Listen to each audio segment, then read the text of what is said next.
बॉलीवुड फिल्मों में लॉयन नाम से मशहूर एक्टर अपने ज़माने में विलन के किरदार में आकर स्क्रीन पर आग लगा दिया करते थे। बात हो रही है अपने ज़माने के मशहूर अभिनेता अजीत की। सारा शहर मुझे लॉयन के नाम से जानता है। अजीत ने हिंदी फिल्मों को एक कूल और कैजुअल विलन दिया। अजीत ने एक ऐसे विलन को जन्म दिया जो तमीज़ तहजीब वाला, पढ़ा लिखा, सूट बूट वाला एक तगड़ा मास्टरमाइंड हुआ करता था, जो अपनी अनोखी संवाद अदायगी के लिए जाने जाते थे।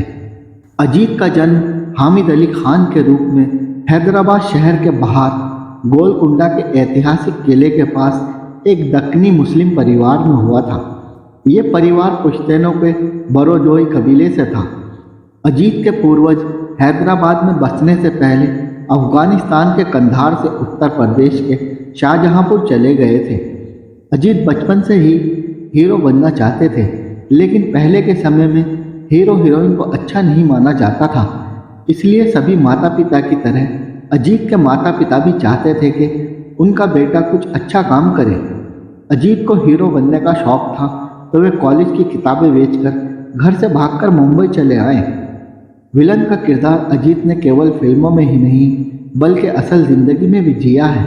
जब वे मुंबई आए थे तो उनके पास रहने का कोई ठिकाना नहीं था।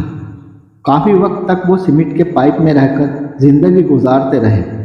उन दिनों लोकल एरिया के गुंडे उन पाइप में रहने वाले लोगों से पैसा वसूला करते थे। जो पैसा देता था वो रहता था, जो नहीं देता था उसे पीटकर भगा देते थे। एक दिन गुंडे अजीत के पास पैसे लेने आए, उन्हें धमकाने लगे, पैसे दो नहीं तो मार देंगे। अजीत को गुस्सा आ गया और उन्होंने गुंडों को पीट दिया। ऐसा करने के बाद वह खुद गुंडा बन गए। इसके बाद आसपास के लोग भी उनसे डरने लगे। डर की वजह से उन्हें खाना पीना मुफ्त में मिलने लगा और रहने का भी इंतज़ाम हो गया।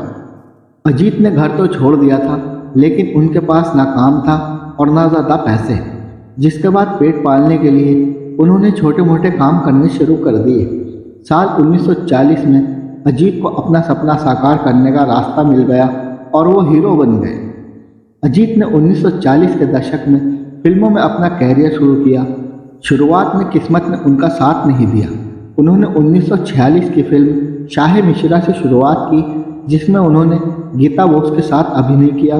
फिर सिकंदर, हातिम ताई, आप बीती, सोने की चिड़िया, ढोलक जैसी फिल्में भी की। उन्होंने सबसे ज़्यादा फिल्में नल्ली जयवंत के साथ की। प्रमुख नायक के रूप में वे फ्लॉप रहे, लेकिन कुछ समय बाद अजीत ने खलनायक की भूमिका निभानी शुरू कर दी। खलनायक के रूप में उनकी पहली फिल्म थी सूरज। उसके बाद जंजीर, यादों की बारात जैसी फिल्में आईं।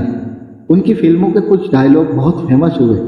फिल्म यादों की बारात में मोना डार्लिंग, फिल्म जंजीर में लिली डोंट बी सिली और फिल्म काली चरण में सारा शहर मुझे लॉयन के नाम से जानता है हर किसी की जुबान पर रहता था।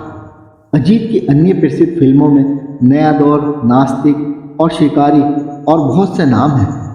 अपने 4 दशक के फिल्मी कैरियर में अजीत ने पृथ्वीराज कपूर, सोहराब मोदी, अमिताभ बच्चन, IS जौहर, दिलीप कुमार, देव आनंद, शम्मी कपूर, धर्मेंद्र और कई युवा और वृद्ध अभिनेताओं और अभिनेत्रियों के साथ अभिनय किया था। अजीत के रोल को लेकर फिल्म के राइटर जावेद अख्तर ने कहा था कि अमिताभ बच्चन की तरह जंजीर ने अजीत के कैरियर को भी नई ऊंचाई दी थी।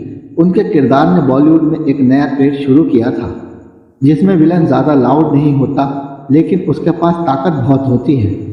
उनके हर डायलॉग स्क्रीन पर मशहूर हुए। उनकी आवाज़ में दम था, जो उनके मुंह से निकले हर शब्द को और भी हसीन बना देती थी। अजीत उस दौर के फिल्मी विलन थे जिसमें हीरो को गरीब घर का और विलन को अधिकतर अमीर घराने का दिखाया जाता था। वो हिंदी सिनेमा के वो विलन रहे जिनकी अदायगी कई बार हीरो पर भारी पड़ी।